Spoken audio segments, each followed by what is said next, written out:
So boundaries are really about where you end and where other people begin. And boundaries from an energetic level, it's what's my energy and what's your energy.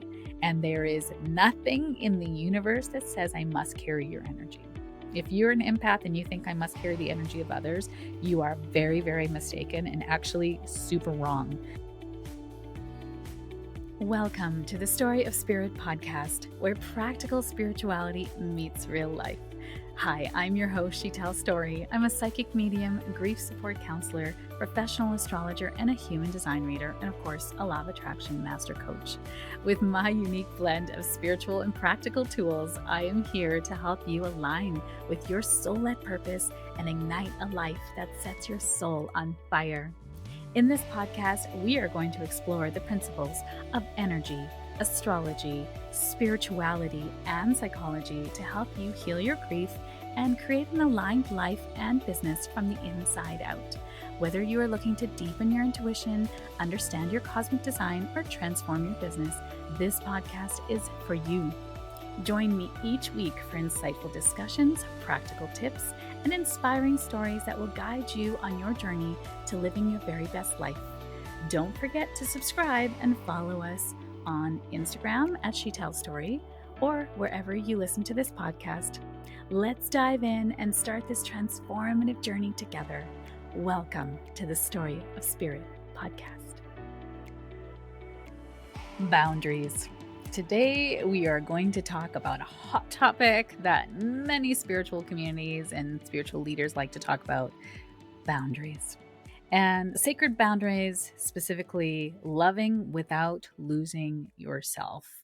And it's really about understanding where you end and someone else begins. And I think from an empath's point of view, it is not, just say no, just be clear in your boundaries. And it's like, I can feel when they don't like my answer. So that feels hard. And you can say to an empath all you want, it's not about you. And you shouldn't be, caring about what other people think of you. But we do, don't we? On some level, we really do care about certain people, like I care about my parents, I care about my husband and my children. I don't want them to think that I'm a quack or that I suck at life. You do care about people, what they think of you.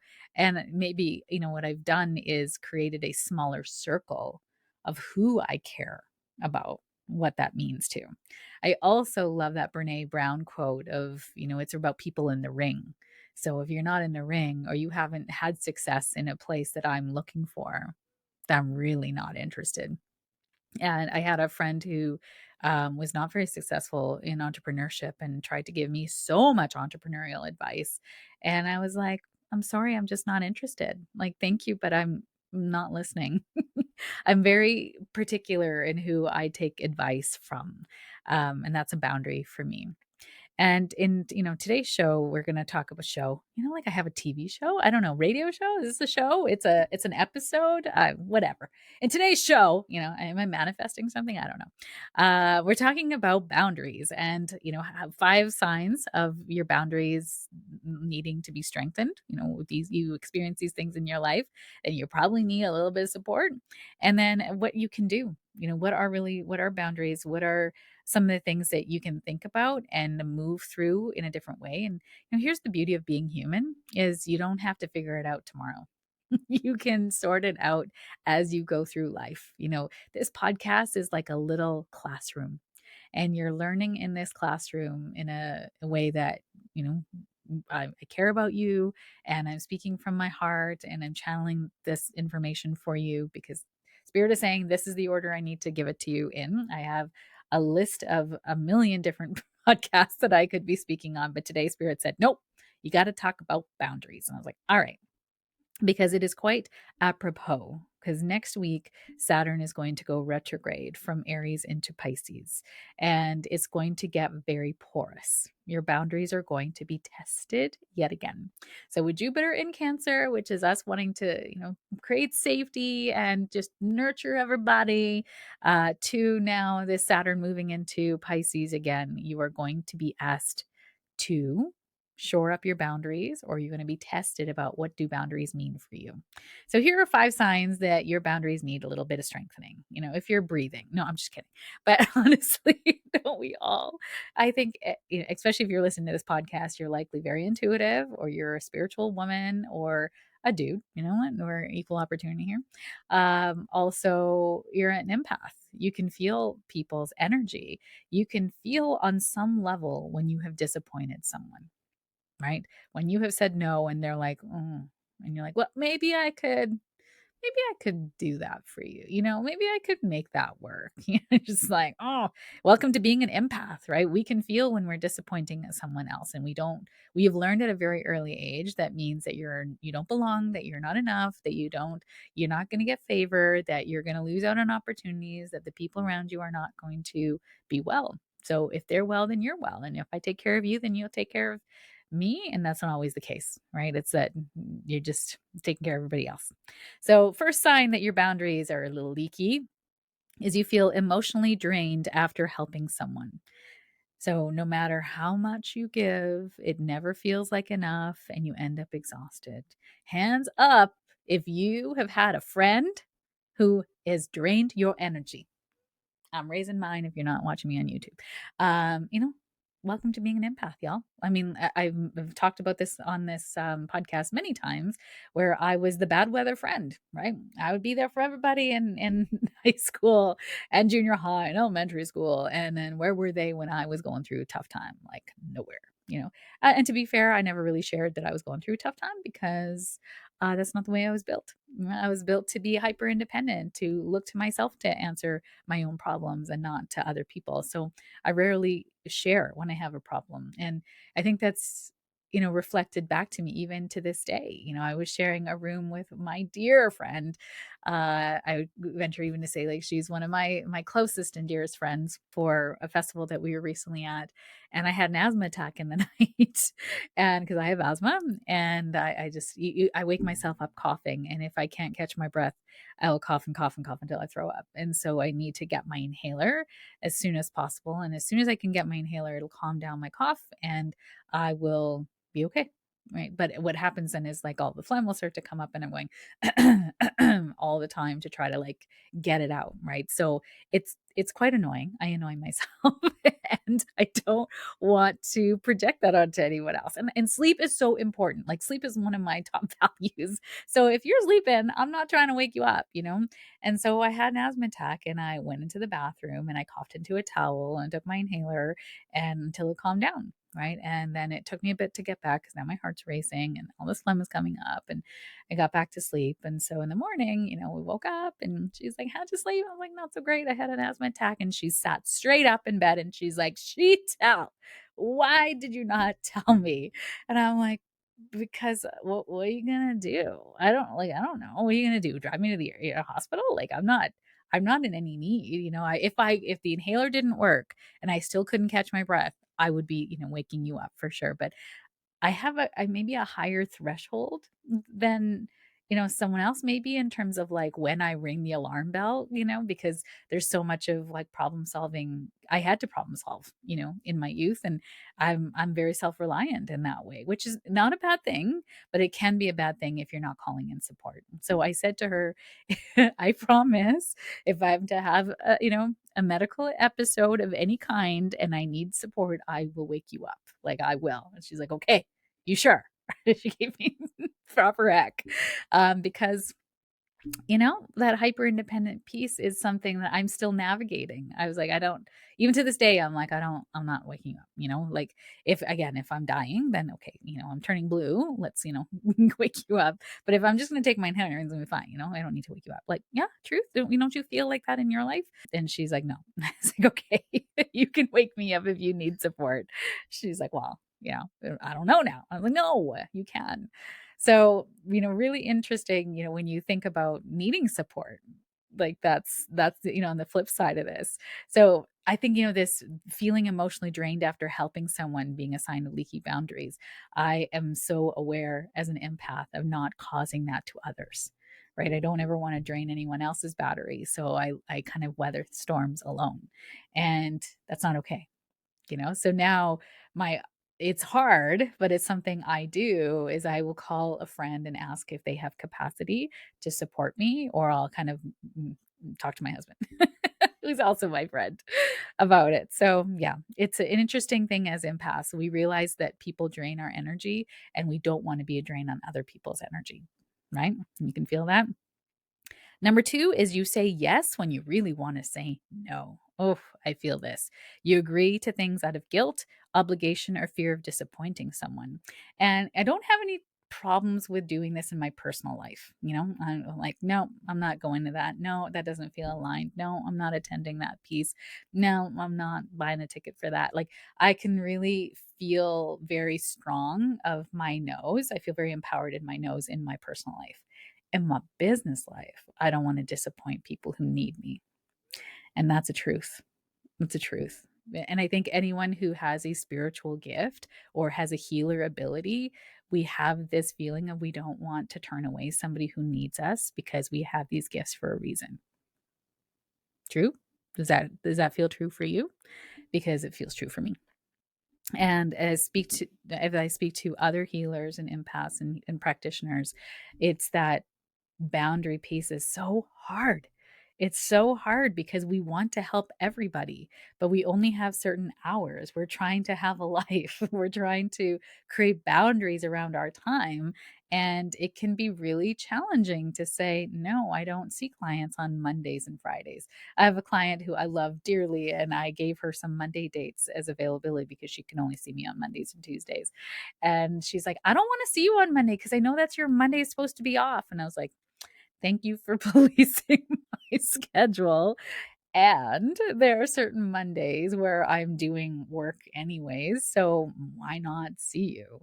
But that's how it starts, right? And I just like love her so much for calling me out on those days. So we only do Tuesday sessions, although there's the odd Monday every now and again. But her availability is such, right? And sometimes my Tuesdays are full, so she books far out now in advance to make sure she gets her Tuesdays.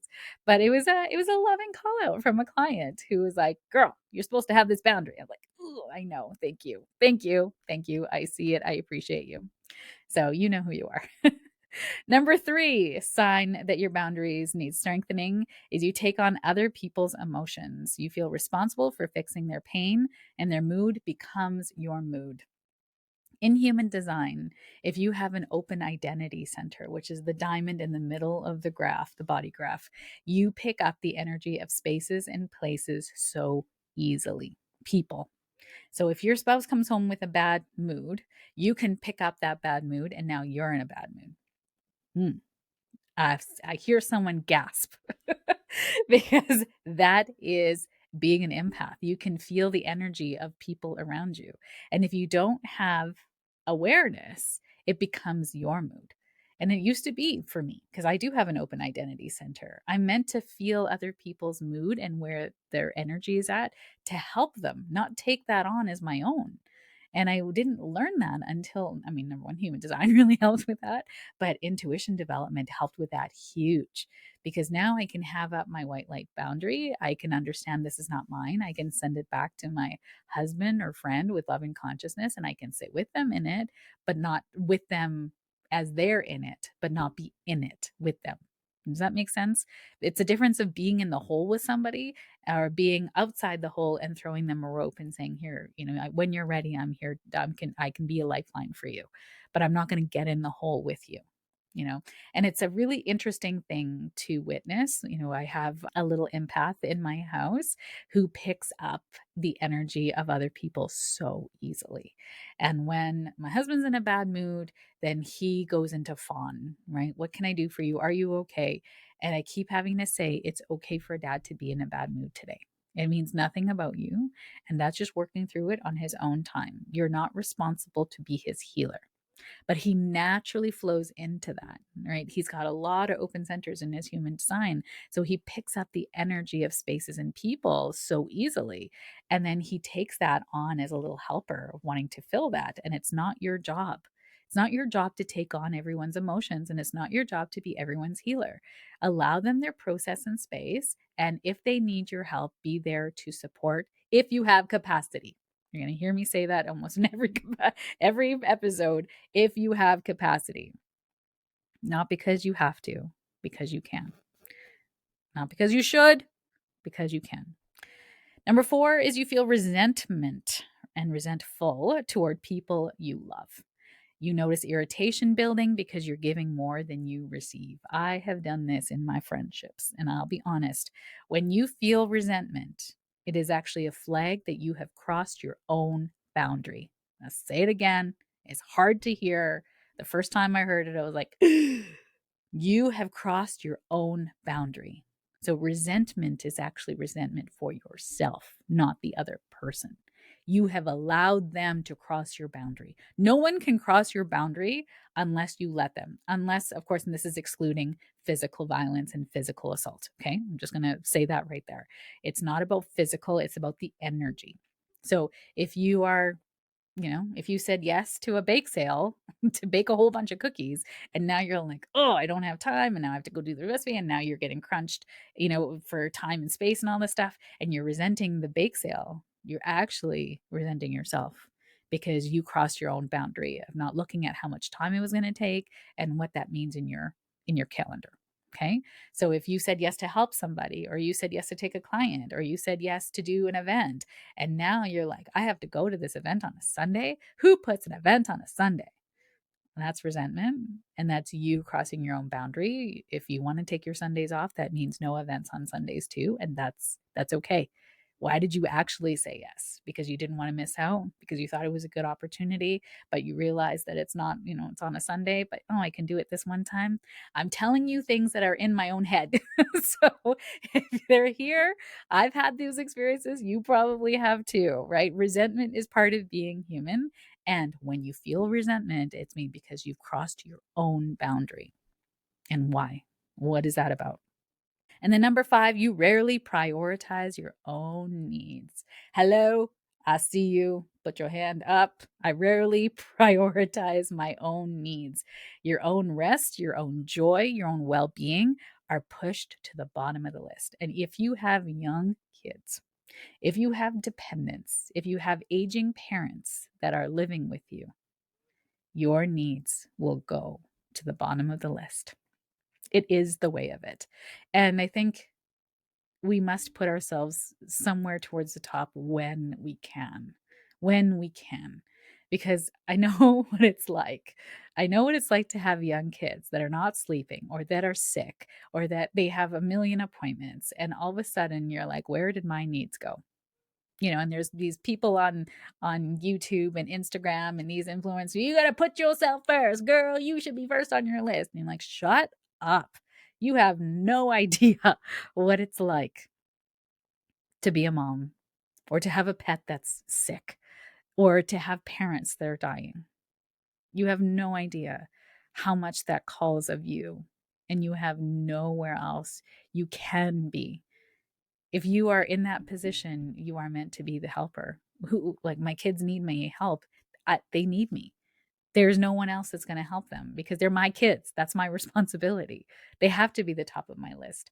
And all of my friends and anybody else and all my clients, they all understand that. If there's a medical emergency happening in my family and you're mad that I had to reschedule your call, I'm sorry about that. I don't like rescheduling people. I try not to. But if you're mad about that, I will happily refund your money and tell you I am grateful that you showed me who you are, because it's not aligned for me. And thankfully, I've never had to do that. Thankfully, I would never had to do that. I think I could, as an empath, do that and say that, because my kids, I'm a fierce mama bear. That's a very, very high value for me. Top value, actually, is my family. So that's, nothing's going to come in between of that. So, prioritizing your own needs is tough. I think that's why I love traveling so much, and solo traveling as a wife and mom, is because I get to put myself first on those trips. I get to go into the lounges and maybe get a massage, or I do go get a massage every month, and I do get a chiropractic visit every month as well. I visit my chiropractor every month too. So those things are important. I put them into my schedule because they're important to my well-being. So those things are go do those things. Those things are needed for my body. If I am not well, if I am not strong, then I cannot be a pillar of strength for my family. So that is important, but it cannot be me at the top of my totem pole every single time. I can't. Right? I have kids that have medical issues. I have a spouse that has things that happen, or the travels. And so those priorities are always rebalancing. There is no such thing as balance in life. It's about recalibration in the any stage of the game. And so you might rarely prioritize your own needs, but if you're never prioritizing your own needs, and girl, we need a little chat. Okay, because if you're not strong, then no one else around you you can't pour from an empty cup. You can pour from a half empty cup, which many of us have done, especially if you have newborn babies. You know what that's like. And ideally, we'd love to pour from an overflowing cup, right? That's lovely, and that is ideal. But if I'm being super honest with you, rarely pour from an overflowing cup. I'm constantly replenishing my cup because it's not overflowing if there's a lot going on in my personal life, right? So, yeah, and there are times that there is overflow, and that's really beautiful. So, boundaries really aren't walls or rejection or this is my truth. These are the edges of your energy and emotional space. This is the protection, and they protect the best of you so that you can keep giving from overflow instead of depletion. So the overflow can only come in if you're doing things with joy, if you are filling your body with goodness, which is sleep and nourishing food and doing all the watering it regularly. It's taking care of the vessel. And so you can't take care of this vessel and give. You have to take care of this vessel to give. Right? Otherwise, you're in depletion. So, boundaries are really about where you end and where other people begin. And boundaries from an energetic level, it's what's my energy and what's your energy. And there is nothing in the universe that says I must carry your energy. If you're an empath and you think I must carry the energy of others, you are very, very mistaken and actually super wrong. Because what happens when you carry the energy of others is you are now making it easier for them to go down paths that are not aligned for them. I'll give you an example of a boyfriend. A friend of mine had a terrible boyfriend and was abusing her. And every time she came to me, I would give her advice. I would be her safe space. She'd feel much better. And then she'd go back to the boyfriend because she's like, oh, it's not that bad. And things would be a little better for a little while and then terrible again. And eventually she'd leave. She left him. It's fantastic. Right. And it's not about, I learned to not take it anymore in terms of taking the energy. I just was like, oh, that's terrible. I used to hold it for her so she would feel better. And then I would get sick and I would feel terrible. And I started to learn as I came down my own spiritual path of like, I'm not doing that anymore. I didn't tell her that, I was just like, wow, that's awful. So what do you want to do? How are you feeling about that? I became the coach. I didn't give, I'm not the rescuer anymore. I changed from being the rescuer to the embodied coach, to the empowering coach, that I'm coaching her. I'm believing in her goodness. I know that she can do it, because if you're a rescuer, you create victims. Ooh. If you are a rescuer, you create victims. And we're not doing that anymore. We're creating amazing, empowered women and men and people in our lives that are wanting to be supported and not be told what to do. And if you are pulling in people who are being told what to do, want to be told what to do, then you, my friend, have pulled in victims. Yeah. So no one wants victims for friends. Blurred boundaries can happen because they fade slowly when we're trying to be everything to everyone. And we can confuse love with self sacrifice. Often we don't notice until we're already burnt out. So we just love people and we want to help them and help them and help them. And I think, again, over the years, because of my coaching, I've learned now to step back and say, what did you learn from this? What do you want to do? What do you want your future to look like? What's the outcome you desire? When I'm helping my kids out, that's, I'm asking those questions, because I know that they can do it. And that's really the key is, do you know that the people around you can do it? Do you believe in them? Because if you think that they're useless and victims, then number one, why are you friends with them? And number two, you're again just acting like victims. So you're the rescuer, they're the victim. They're going to continue to perpetuate those roles and that energy. And compassion versus overgiving. Ooh, do you know the difference? True compassion is giving from love, not from fear or guilt, right? It's not pity, it's compassion. Compassion is love. I have so much love for what you're going through. Overgiving happens from a place of a hidden belief that we must earn love or prove our worth. Overgiving often comes from a hidden belief that we must earn love or prove our worth. And you came into that learning at a very young age. You learned that when you give, when you do the laundry, when you make dinner, when you clean up, your parents go, "Wow, that's amazing. You're such a good person. Here's a popsicle." Or maybe no reward. The reward is the accolades. Either way, you learn at a very young age that when I give, I receive. When I achieve, I receive. If you're a straight A student, honor student, and you got all the accolades and you're the smart one, then you achieve to receive. If you're sporty spice, then you achieve to receive. You earned your worth by being an athlete. We learn how we earn our worth. You can overgive as a form of self-worth, and it is not, no more. No more overgiving. We have to choose compassion, compassion for ourselves and for other people. Right. Thank you so much for letting me know that you're moving. And I unfortunately am busy that weekend. Right. I'm not the friend that's going to help you move. Moving, I hire movers I will budget a mover in because moving makes me grumpy, makes my husband grumpy.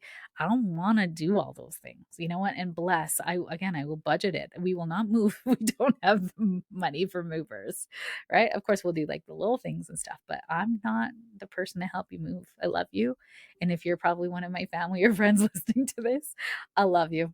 Yeah, I'll come over and have pizza with you, or I will celebrate you afterwards, or I'll cheer you on in your move. I'm not the person to help you move. And, that being said, I've helped people move in the past, not as many as my husband has. He's the mover. I'm not. Yeah, love, bless. Highly recommend movers. The cost of saying yes when you mean no is a very high cost. Every false yes is a silent no to yourself. Every time that builds resentment, exhaustion, and even illness. I learned this when I was in severe burnout in October of 2024. I said yes to all the opportunities. Last year was my year of yes. And it was so much fun. I got to travel, I got to speak on stages, I got amazing opportunities to work with amazing women. And I realized that I had overcommitted myself. And I didn't realize it until I lost my voice for 12 days. I've continued to push through, and the universe is like, no, we are not letting you bring this pattern into the next part of your life. So that did bring up exhaustion and illness, massive illness. Actually, I was super sick. And so that then led me to my year of no. And this has been a glorious year of no. I'm coming up to the end of my year of no in September when I hit my birthday, and I am going into the year of being is the word that has come through in an amazing session with a soul sister, that it is my year of being an embodiment, because my year of yes came into my year of no, which has come into my year of really listening to my true self and being from that place of true knowing of who I am. And I'm going back to basics, y'all. There's some exciting things coming up on the horizon. So every false yes is a silent no to yourself. Remember that. And you protect your energy without shutting your heart down. So this isn't like saying no to everybody in boundaries and ghosting and dropping a bomb text and then out. Like, we're not doing that. This is about, again, compassion and love, not just for yourself, but for everybody around you too. So you can love deeply and still have limits. Boundaries create safety for your relationships because you keep authentic and present for yourself and for everyone else. Authenticity means that you're going to deliver truths in a loving way, and the people who you trust and surround yourself with should be able to receive that. Now, should, right? They might not, and that's okay. Again, they're always going to show you who they are, right? If I have a hard time with a friend, it's up to me to then say, when this thing happened, I had this experience and it reminded me of when this happened for me and I felt this way. And I'd like to talk to you about that because I'd like to sort of digest that with you and also see if we can avoid this situation happening again, you know? So if I was to say that to you, you would be like, girl, own it. That's not my problem. If it was, that's okay. You're allowed to have that experience and reaction. And I get to make choices from that space too, right? Maybe I don't want to have friends who can't receive when I'm in a vulnerable place. Being vulnerable is so hard, right? It is so hard because rejection and vulnerability is like, it feels like death to an empath. I just bared my heart and you stabbed it. And now I don't know if I'm going to be able to recover. And the fact of the matter is, you will. You will always recover. You will not die from rejection. 100%. No one has died from rejection. Can you die of a broken heart? I think there's medical truth to that in some ways, but I don't think, rejection is actually always showing you what's true.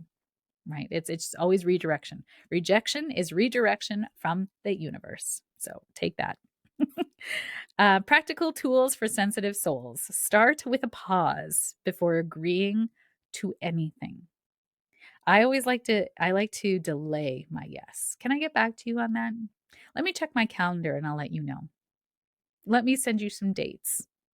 Let me look into that. I'm not sure if I'm available. But let me check and get back to you, right?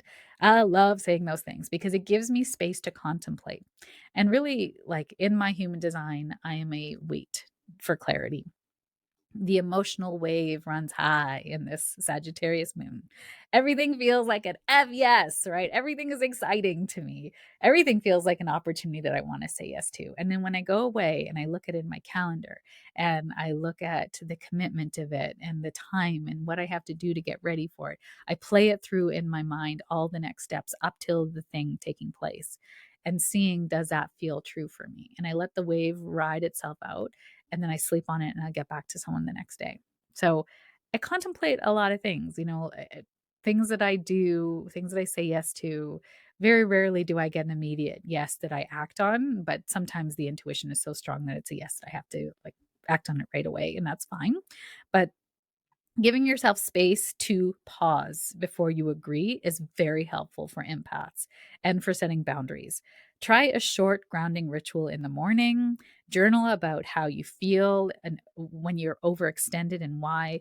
Visualize your energy as light and put and expand it as you need it. So as a sensitive, it's really, really important that you use intuition tools, which is a white light boundary, cutting your cords, grounding every day, setting intentions to let the universe know what you want and directing the energy in your life.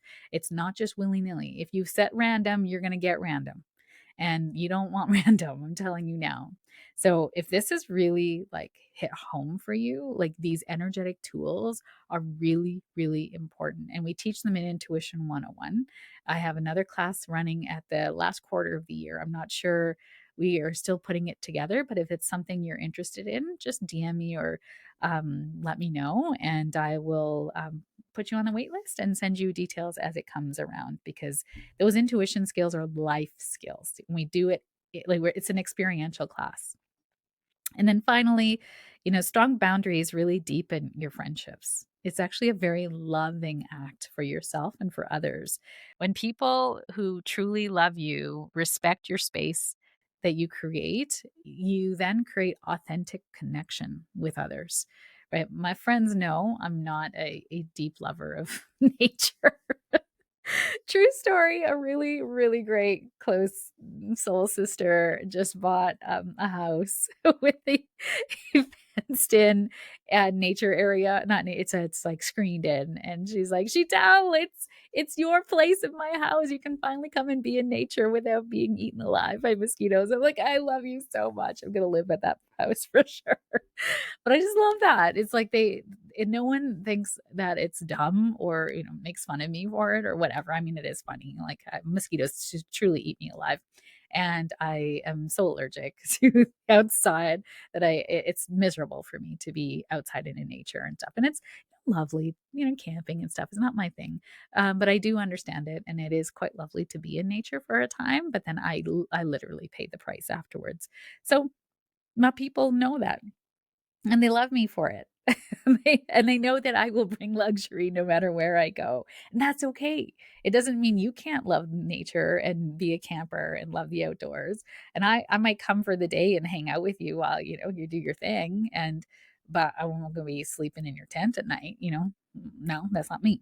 So people who truly love you will respect the space you create, and boundaries allow you to give with joy instead of resentment, which changes the quality of your connections. It really does. Boundaries are such a loving act for yourself and others, and it tells them the terms and conditions of relationship with you. Because if you don't have any terms and conditions, it's completely open and you get random. You get misalignment, you get resentment, you get gossip, and like, I'm done with that. I really am. So there's nothing wrong with having boundaries, but as an empath and as a highly sensitive person as you may be, is that boundaries can feel really hard for us because it can feel like it's not loving and it's not kind. And we as empaths need boundaries that are loving and kind. So a gentle no, or a gentle not right now, or let me get back to you, or I'm sorry I'm not available this time, but maybe next time let me know. You know, so I like to give those gentle no's, and no is not a complete sentence for an empath, right? I can't just say no and then see how you feel. Like as a kid, I didn't like it when my mom said no. And so even with my kids, I explain what the no means. No, and here's why I'm saying no. Because then you can understand where it's coming from. It's coming from a loving place. And it's coming from a place of understanding why you asked the question or what you're asking for and why it just doesn't feel aligned for me. So I'll often say, especially to invitations and things that just are not aligning with my schedule or my energy of the moment. I'll just say, thank you so much for the invitation. Unfortunately, I'm not available during that time. Okay, that's it. Okay. And they're always like, oh, okay, maybe next time. I'm like, yeah, maybe next time. That's awesome. So, and I still have a hard time saying no. So it's something that I continue to work through myself. And I think when people are like, just say no, and you're like, okay, that's not a drug commercial, this is my life, then you can feel like you're not alone. Because I often have felt alone when I'm listening to practitioners say no is a complete sentence, and it's not. It's not for an empath. So I hope this helps you set up some boundaries because you are going to be tested in the coming weeks with this Saturn moving into Pisces and Jupiter in Cancer. We are all being tested with boundaries now, and just notice the requests that come in that cross your boundaries, that start to create resentment that creeps in, and choose differently or make it softer in some way.